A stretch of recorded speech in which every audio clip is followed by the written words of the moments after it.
తెల్లవారే వెలుగు రేఖలా పచ్చ పచ్చ పచ్చి మట్టి బొమ్మలా అల్లి బిల్లి వెన్న పాల నురగలా అచ్చ తెలుగు ఇంటి పూల కొమ్మలా దేవదేవుడే పంపగా ఇలా దేవతే మా ఇంట అడుగే పెట్టెనంట బ్రహ్మ కళ్ళలో కాంతులే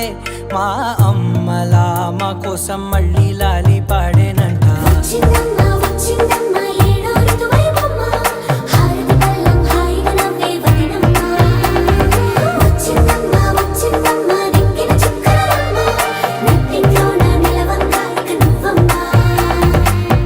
తెల్లవారే వెలుగు రేఖలా పచ్చ పచ్చ పచ్చి మట్టి బొమ్మ